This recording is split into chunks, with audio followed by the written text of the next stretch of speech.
Today I've got to shoot close-up beauty of my eyelashes. One of the many things to know about shooting close-up work is that everything is magnified, so every tiny little thing shows up really huge and obvious. And that's one of the reasons it's usually shot on more youthful skin than mine. So the first thing that I'm going to do is ditch foundation. I'm working with a Derma color palette and I am just going in and taking out tiny imperfections. We're going to be super close up, and so a lot of makeup looks really obvious. You may have noticed that when you see close-up beauty, often the makeup artist has skipped the mascara.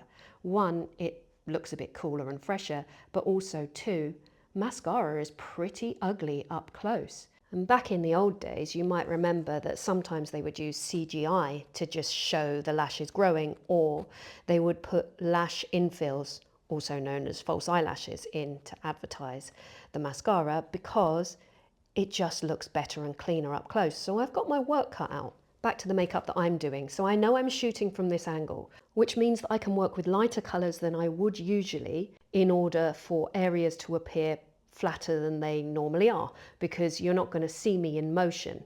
So you can see I'm working with a very, very pale yellow concealer here to take out this darkness.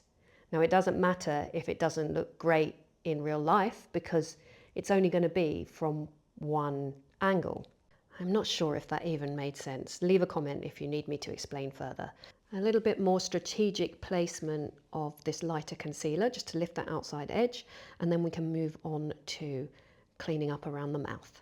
Moving on to brows, this is pretty tricky for me because obviously I've got old microblading in there and I don't have many brow hairs. We're going to start by making sure that we clean our brow pen to avoid any blobs of product, because honestly guys, it's easier to add than it is to take away at this point. Everything will be seen. On the eyes, I needed something really natural but also that you could see the skin through, so I picked this new product from Reason Beauty. It's called Lid Elixir and the colour is Toasted.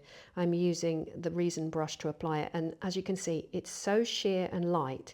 It just gives a little bit of something. Tap it in to take excess off, and then cleaning eyelash curlers. We can't afford any hiccups at this point.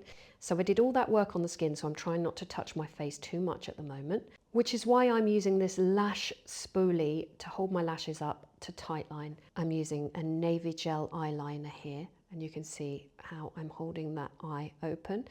Tiny little cotton bud. These are available from My Kitco, and making sure that everything is tidy, because now it's time for mascara, so hold your breath. This is my tubing mascara formula from Rum, and this is the navy blue called Inkwell. Tubing mascara is slightly different to your normal mascara. It encases the entire lash and sets very quickly to keep it in place. So I need to work quite quickly because once it is set, it cannot be removed other than with warm water. If you're looking to build your mascara by adding extra coats, you need to do it while the lashes are wet. You cannot come back in and do it when they're dry. Equally, if you want to comb your lashes through, which you absolutely have to do if you're doing beauty work, then you will need to do it when it's wet. We tried a lot of different ones for this mascara, and I found that this was the best wand for both tops and bottoms.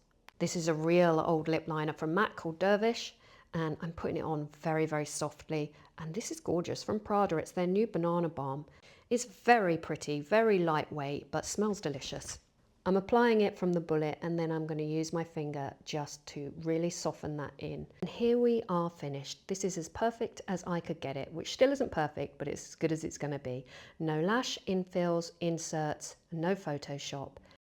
And there you go. That's how I do beauty makeup. When you're ready to remove the mascara, warm water between your fingers and off it slides.